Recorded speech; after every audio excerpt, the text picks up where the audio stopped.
तो आज हम पुनर्जन्म जैसे विषय पर बात करेंगे। पुनर्जन्म को लेके शास्त्रीय धारणा ये है कि व्यक्ति के शरीर में जीवात्मा है, पांचों ज्ञानेंद्रियां शब्द स्पर्श रूप रस गंध से वह संस्कार अर्जित करता है और इस शरीर को त्याग के संस्कारों के हिसाब से दूसरी योनि में जाता है। यदि वह तमोगुण के कार्यकाल में शरीर त्यागा तो पशु पक्षी योनि, रजोगुण के कार्यकाल में शरीर त्यागता है तो सात्विक राजसी पुण्य मनुष्य की योनि में आता है, और सतोगुण के कार्यकाल में शरीर का त्याग करता है तो वह देव योनि को प्राप्त होता है, और परमात्मा की भक्ति करके जो गुणातीत हो गया वो परमात्मा को प्राप्त होता है। ये धारणा हम सुनते आ रहे हैं। और जीवात्मा अनंत शरीरों में घूमता है जन्म मरण के चक्कर में, इसी को पुनर्जन्म कहा जाता है।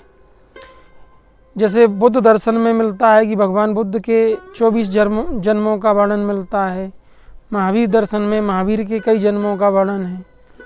तो इससे एक भ्रांति पैदा हो गई व्यक्ति के बीच में। और भी कई धारणा है कि कुछ विचारधाराएं कहती हैं कि पुनर्जन्म होता ही नहीं है, कुछ विचारधाराएं कहती हैं कि आप अनंत बार जन्मते हो अनंत बार मरते हो। अब यहाँ समझना ये है कि पुनर्जन्म होता किसका है। शरीर का जन्म तो एक स्त्री पुरुष के प्रजनन से होता है। एक अंडाणु और शुक्राणु जब निषेचन की क्रिया करते हैं तो शरीर का निर्माण गर्भाशय में होता है, और शरीर 9 महीने पेट में रहने के बाद पृथ्वी पर आ जाता है।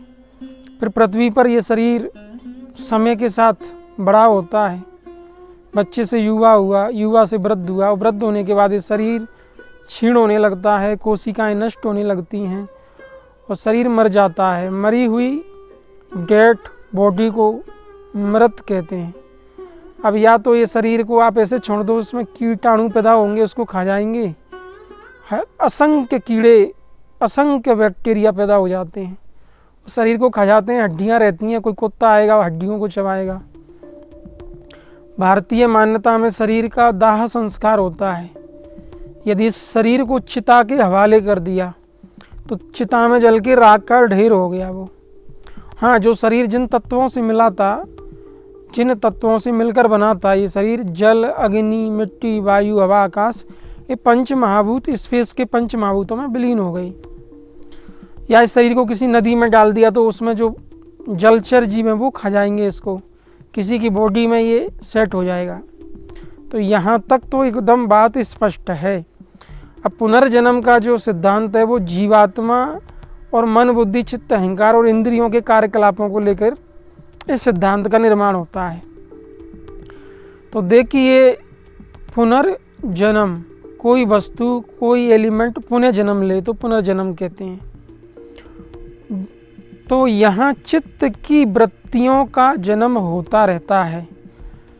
जैसे आपके शरीर पर आपने आग का गोला लेके हाथ को जला दिया तो जलन की अनुभूति हुई, आपने पट्टी करा ली, दवाई करा ली, ठीक हो गया। 6 महीने बाद किसी कारण से दूध गिर गया, हाथ जल गया तो पुनः जलन की अनुभूति हुई। तो वही अनुभूति जो पुनः हुई उसी को अनुभूति का पुनर्जन्म कहेंगे। जैसे किसी व्यक्ति से झगड़ा हुआ, आपको क्रोध आया, क्रोध में आपने गालियां दी, मारपीट कर ली, फिर बात शांत हो गई। किसी कारणवश तथाकथित परिस्थिति बनी कि फिर 2 महीने बाद झगड़ा हो गया, फिर क्रोध आया, इस बार मारपीट कुछ कम हुई। तो यहाँ क्रोध वृत्ति जन्मी, फिर जन्मी, फिर जन्मी, शांत हो गई, फिर जन्मी। इसलिए चित्त के विकारों को महर्षि पतंजलि ने 3 अवस्थाओं में बताया।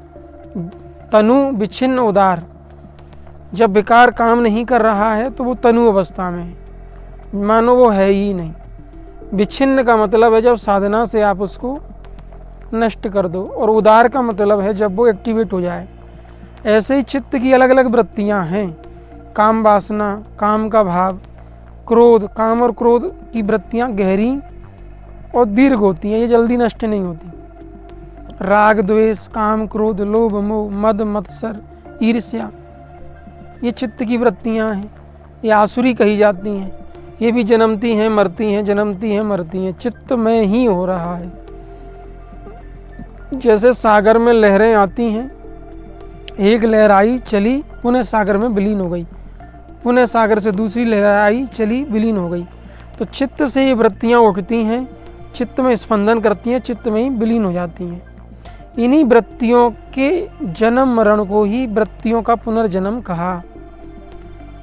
पुनर्जन्म का असली अर्थ यही है कि चित्त की वृत्तियाँ जन्मती हैं मरती हैं, जन्मती हैं मरती हैं। शरीर तो एक ही बार जन्मता है, एक ही बार मरता है, व्यक्तिगत। हाँ, आपके जैसे शरीर पृथ्वी पर बार बार जन्मेंगे मरेंगे जन्मेंगे। तो आप व्यक्तिगत एक बार जन्मते हो, व्यक्तिगत एक बार मर जाते हो। आपके चित्त में व्यक्तिगत वृत्तियाँ जन्मती हैं मरती हैं। साधना करोगे तो दैवी वृत्तियों का विकास हो जाएगा, दया, करुणा, प्रेम, शांति, समाधि, ये वृत्तियाँ भी जन्मती मरती हैं। इसलिए दोनों को द्वैत कहा गया। ये वृत्तियाँ आसुरी, काम क्रोध लोभ मोह राग द्वेष मद मत्सर ईर्ष्या डाह जलन, ये भी आसुरी वृत्तियाँ अनंत कही गई। और दैवी वृत्तियाँ करुणा, दया, ध्यान, समाधि, ज्ञान, विज्ञान, प्रेम, ये भी जन्मती मरती हैं। तो ये जन्म मरण द्वैत में हो रहा है। जब दोनों वृत्तियों का निरोध और विलय कर लिया आपने, दृष्टा साक्षी भाव में स्थित हो जाते हो, शून्य में चित्त विलीन हो गया, फिर दोनों प्रकार की वृत्तियाँ न जन्मती न मरती। उसी अवस्था को अद्वैत कहते हैं, मुक्ति कहते हैं, परमात्मा पुरुष भी कहते हैं, या चित्त का पुरुष भाव में स्थिर होना, आत्म भाव में। तो पृथ्वी पर तो हर चीज़ जन्मती है। आपने एक आम के वृक्ष को देखा, गुठली जमीन में डाली, एक छोटा सा पौधा पैदा हुआ, वो वृक्ष बना, उसमें हजारों आम के फल लगे, वो गुठलियाँ पक पक के ज़मीन पर आम गिरे, उन गुठलियों से फिर आम पैदा हो गई। तो आपने किसी महिला के साथ संबंध बनाया, एक बच्चा पैदा हो गया, 2 बच्चे, 3 बच्चे, तो ये बच्चे के शरीर का पुनर्जन्म हो रहा है पृथ्वी पर, व्यक्तिगत नहीं हो रहा है। हाँ, तुम्हारा पुनर्जन्म नहीं हो रहा है, तुम्हारे द्वारा शरीरों का जन्म हो रहा है। हाँ, तुम एक बार मृत्यु को प्राप्त होगे तो द्वारा तुम्हारा कुछ भी जन्म लेने वाला नहीं है। व्यक्तिगत तुम्हारी ना तो वृत्तियाँ द्वारा जन्मेंगी, ना शरीर द्वारा जन्मेगा, ना जीवात्मा द्वारा जन्म लेगी। लेकिन प्रकृति में तुम्हारे जैसे शरीर पैदा होते रहेंगे, अहम वृत्तियाँ पैदा होती रहेंगी, दैवी वृत्तियाँ आसुरी वृत्तियाँ भी पैदा होती रहेंगी, शरीर पैदा होते रहेंगे। जैसे मेल फीमेल का शरीर पैदा होता है, वो पृथ्वी पर एक समय तक जीवन जीता है, बचपन, युवा, वृद्धावस्था, फिर मृत्यु, लेकिन उन शरीरों से फिर और शरीर पैदा हो जाते हैं। तो यहाँ समझने वाली बात यह है कि एक बार इंसान की डेथ हो गई, उसका शरीर जल के राख हो गया, तो अब ऐसा कुछ भी नहीं है जो दोबारा जन्म लेगा। व्यक्तिगत समष्टिगत शरीर पैदा होते रहेंगे। अब अंडज, पिंडज, स्वेदज, उद्भिज, चार खानी जग जीव अपारा, पृथ्वी पर जो जीव हैं वो कई प्रकार से पैदा होते हैं। अंडे से जीव पैदा होते हैं, अंडों के द्वारा, जैसे सर्प जो होता है वो अंडे देता है, चींटियाँ अंडा देती हैं। पिंडज, पिंड रूप में भी जीव पैदा होते हैं, जैसे कि हाथ में घाव लग गया, कीड़े पैदा हो गए, किसी फल में कीड़ा लग गया, किसी गेहूं में कीड़े लग गए, तो वो जीव तो पैदा हो ही रहे हैं पिंड रूप में। उद्भिज, उद्भिज माने पृथ्वी, बरसातों में पृथ्वी से कितने केचुआ, मेढक और भी प्राणी पैदा हो रहे हैं कोशिकाओं से। स्वेदज, अंडज, अंडे से पैदा होने वाले, पिंडज, पिंड रूप में पैदा होने वाले, जैसे घाव में कीड़े पड़ना, फलों में कीड़े पड़ना, गेहूं में कीड़े पड़ना। उद्भिज पृथ्वी से, और स्वेदज प्रजनन से। पशु पक्षी जब प्रजनन करते हैं तो गर्भाधारण से बच्चे पैदा होते हैं। एक स्त्री पुरुष जब प्रजनन करते हैं तो बच्चे पैदा होते हैं। बहुत से जानवरों के यहाँ प्रजनन से बच्चे पैदा होते हैं। तो ये प्रजातियाँ ऐसे पैदा हो रही हैं। अब ये आई तो ना अंडा से पैदा हुई, ना पिंडज, ना स्वेदज, ना उद्भिज, वो तो बुद्धिजीवी मनुष्यों ने लैब में उसको बनाया है और निर्माण किया है, और डिजिटल रूप में। तो ये नई प्रजाति आ गई पृथ्वी पर, ये आई आर्टिफिशियल इंटेलिजेंट, जो अब तक की सबसे स्मार्ट है, बुद्धिजीवी है। लेकिन किसी एआई मशीन को एक बार आप तोड़ दो, या आग में जला दो, या परमाणु से ब्लास्ट कर दो, तो क्या वो दोबारा जन्म लेगी? या किसी मेंढक को आग में जला दो, क्या वो दोबारा जन्म लेगा? जब आप किसानों को देखिए, सब्जी में कीड़े लग जाते हैं तो वो दवाइयों का छिड़काव करते हैं, वो सारे जीव मर गए, तो क्या वो दोबारा जन्म लेंगे? नहीं लेते। हाँ, उनके जैसे जीव फिर पैदा होते रहेंगे। तो प्रकृति के दो रूप हैं, परा प्रकृति, अपरा प्रकृति। एक जड़ प्रकृति है, पृथ्वी, जल, अग्नि, वायु, आकाश, सत्य, रज, तम, अष्टधा मूल प्रकृति। इसमें अहंकार है, अहंकार में ही सारे भाव हैं, इमोशंस हैं, वृत्तियाँ हैं। और एक चेतन प्रकृति है, जड़ और चेतन के सहयोग से सब कुछ पैदा होता है और नष्ट होता रहता है। जड़ प्रकृति और चेतन प्रकृति के सहयोग से ही पेड़ पौधे, पशु पक्षी, नदी, पहाड़, झरने, मनुष्य, सब कुछ पृथ्वी पर पैदा होता है, नष्ट होता है। अब हमारे सोलर सिस्टम में मान लीजिए कोई ग्रह का जब निर्माण होता है तो वो भी तो एक जीवन है, एक ग्रह का निर्माण होना। उसमें डस्ट है, मैटर है, क्लाउड है, डार्क मैटर, डार्क एनर्जी, सारी चीज़ें मिलती हैं, फिर गैसें मिलती हैं और उस ग्रह को निर्माण कर देती हैं। और वो ग्रह स्पेस में काफ़ी लंबी आयु जीता है, 100 करोड़, 200 करोड़ वर्ष, 1000 करोड़, ये कोई फिक्स डेटा नहीं है। और उसके बाद वो डिस्ट्रॉय होता है तो ब्लैक होल में बदल जाता है, फिर धूल के कणों में बिखर जाता है, टुकड़ों में बट जाता है, उल्का पिंडों में प्रवाहित हो गया। तो प्रकृति के जो रहस्य हैं बड़े ही विचित्र हैं, बड़े ही अद्भुत हैं। अब आपने तो पृथ्वी के जीवन को देखा कि पृथ्वी पर जीवन ऐसे ऐसे रूपांतरित हो रहा है। मान लीजिए हमारे मिल्की वे गैलेक्सी में कोई और प्लेनेट हो, वहाँ अलग ही प्रकार से जीवन पैदा होता हो, ना तो अंडा से पैदा होता हो, ना पिंडज रूप में, ना उद्भिज, ना स्वेदज, ना लैब में ही पैदा होता हो, ऑटोमेटिक होता हो। जैसे ग्रह ऑटोमेटिक पैदा होते हैं, फिर वो अपनी गुरुत्वाकर्षण बल से वो गैसों को खींच लेते हैं अपनी ओर, जमा लेते हैं। जैसे आप पढ़ेंगे कि बुध जो ग्रह है, शनि ग्रह के बारे में आप पढ़िए कि शनि ग्रह जो है प्लैनेट, वो वहाँ हीलियम है बहुत मात्रा में, नाइट्रोजन है, तो बहुत मात्रा में इतनी गैसें हैं कि उसकी अपनी कोई ठोस सतह नहीं है। आप कोई यान उतारोगे तो वो गैस में चला जाएगा अंदर और गैसों के दाब से वो नष्ट हो जाएगा। तो प्रकृति के अलग अलग नज़ारे हैं। पृथ्वी पर जो नियम, जो सिद्धांत लागू हो रहे हैं जीवन के लिए, वो मार्स पर संभव नहीं, मंगल पर संभव नहीं, सन पर संभव नहीं। हमारे सोलर सिस्टम पर जो सिद्धांत लागू हो रहे हैं वो दूसरे प्लैनेट, दूसरे सोलर सिस्टम पर अप्लाई नहीं होते। और हमारे गैलेक्सी के जो सिद्धांत हैं वो दूसरी गैलेक्सी पर अप्लाई नहीं होते। तो ये प्रकृति, ये जो कायनात है, ये मन बुद्धि से परे है, बहुत ही रहस्यमयी है, बहुत ही मिस्टीरियस है। लेकिन एक बात आज हम कहते हैं कि एक बार तुम पृथ्वी पर जन्मे हो, एक बार मरोगे, द्वारा तुम्हारा कुछ भी नहीं है जो जन्म लेगा। हाँ, लेकिन एआई मशीन में तुम्हारी स्मृतियों को, तुम्हारे डेटा को रिसीव किया जा सकता है, लेकिन तुम्हारे इमोशंस को नहीं। तुम्हारी स्मृतियों को, तुम्हारे डेटा को किसी एआई मशीन में डाला जा सकता है और लंबे समय तक उसको रखा जा सकता है। एलन मस्क ने कहा है कि हम एआई मॉडल ऐसा बना रहे हैं कि हम किसी भी व्यक्ति के ब्रेन के डेटा को उस मशीन में डेटा को ट्रांसफॉर्म कर सकते हैं। लेकिन इसका अर्थ ये नहीं है कि हम उसकी चेतना को या जीवात्मा को या उसकी इमोशंस को डाल दें। ये अभी संभव नहीं है। जैसे जैसे रिसर्च होगा, खोजें होंगी, तो नई नई चीज़ें सामने आएंगी। अभी एलियंस को लेकर के कोई भी सभ्यता हमको यूनिवर्स में नहीं मिली है। अभी भी वैज्ञानिक रिसर्च कर रहे हैं, एक्सपेरिमेंट कर रहे हैं। वॉयेजर 1, वॉयेजर 2 जैसे यान स्पेस में भेजे गए थे, आज वो हमारी पृथ्वी से लाखों किलोमीटर दूर हैं, लेकिन अभी भी इन्होंने ऐसा कोई सिग्नल नहीं दिया, ऐसी कोई सभ्यता नहीं खोजी जिसे परग्रहवासी कहा जाए। क्योंकि कल्पना करना, फेक डेटा देना, फेक इन्फॉर्मेशन देना, ये तो भरा पड़ा है शास्त्रों में भी, विज्ञान में भी। तो कहने का मतलब है कि साइंटिफिक ऐसा कोई मनुष्य नहीं है जिसे अपना पिछला जन्म याद आया हो। ऐसी कहानियाँ, ऐसे किस्से यूट्यूब वीडियो पर मिलते हैं कि किसी व्यक्ति ने अपना पुनर्जन्म बताया, किसी व्यक्ति ने बताया कि मैं मंगल से आया हूँ, लेकिन जब बारीकी से उस पर रिसर्च किया गया तो वो झूठ और फेक निकला।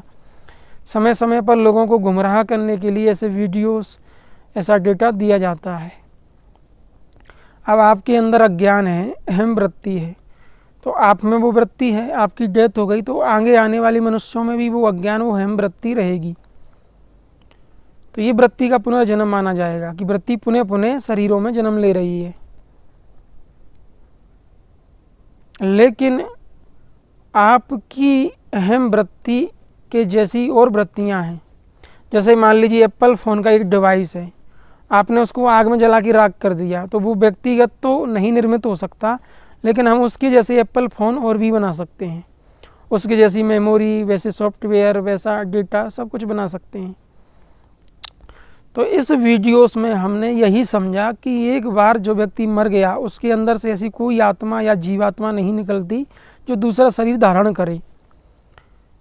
इसलिए यही जीवन है, यही शरीर है और एक ही जीवन है तुम्हारे पास। चाहो तो इस जीवन से आप धन कमा के भोग विलास की सामग्री इकट्ठी कर लो, चाहो तो ध्यान साधना, योग साधना करके वृत्तियों से मुक्ति प्राप्त कर लो। साधना ध्यान करोगे तो इसी जीवन को सुख, शांति और आनंद से जी सकते हो। साधना ध्यान नहीं करते हो तो आप अपने जीवन को वृत्ति और भावनाओं के हिसाब से जीते हो। अब आपके ऊपर है कि आप मुक्ति, जीवन मुक्त होकर जीवन जीना चाहते हो या बंधन में। जैसे एक व्यक्ति को बीमारी है, यदि वो दवाई नहीं लेता, चिकित्सा नहीं करवाता है तो रोग के साथ जी रहा है, दुख परेशानी में। और यदि वो औषधि खा लेता है, चिकित्सा ले लेता है, तो वो आरोग्य के साथ जीवन को जी रहा होता है। तो दोनों ही स्थितियों में जीवन तो जी रहा है। एक व्यक्ति जो अज्ञानी है, अविद्या के अधीन है, माया से ग्रसित है, वो बंधन में जीवन जी रहा है। साधना ध्यान करने वाला मुक्त हो जाता है, फिर मुक्ति के साथ जीवन जीता है। तो मुक्ति के साथ आप जीना चाहते हो या बंधन में, ये आप ही के ऊपर निर्भर करता है। बाकी सत पाप कर्म होता है, पुण्य कर्म होता है। कोई व्यक्ति ध्यान करता है, साधना करता है, अच्छे कर्म करता है तो उसका जीवन सुख शांति में है, वह भी सुख शांति के साथ जी रहा है। जो व्यक्ति क्राइम कर रहा है, चोरी, डकैती, रेप, मर्डर, हत्या, वो जेल की सलाखों में है, दुखदायी जीवन जी रहा है। तो जीवन को सुख शांति और आनंद से जीने के लिए विवेक शक्ति चाहिए, ज्ञान चाहिए, चिंतन चाहिए। आँख मूछ करके किसी व्यक्ति, किसी किताब, किसी भी सिद्धांत पर हमें विश्वास नहीं करना चाहिए जब तक एक्सपेरिमेंट, रिसर्च और अनुसंधान की दृष्टि से वो चीज़ खरी ना उतरे।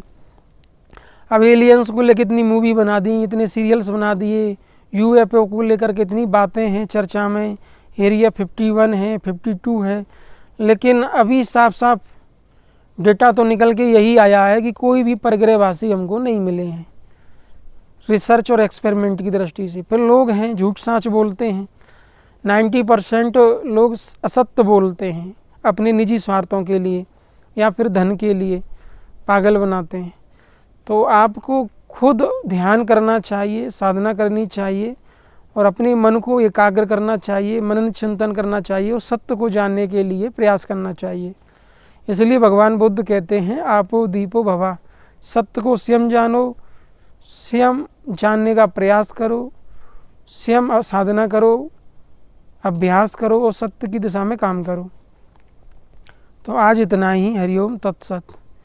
तो आज हमने पुनर्जन्म जैसे विषय पर चर्चा की। आत्मा का पुनर्जन्म होता नहीं, वृत्तियाँ जन्मती मरती हैं। समाधि में जब आप चित्त का निरोध विलय कर देते हो तो शून्य साक्षी भाव को प्राप्त करते हो, मुक्ति हो गई आपकी दृष्टा भाव में। यही अंतिम सत्य है, मुक्ति। अध्यात्म या धर्म के पीछे एक ही सत्य है, मुक्ति पाना। बंधन से मुक्ति को पाना ही धर्म है, योग है, अध्यात्म है। आज इतना ही।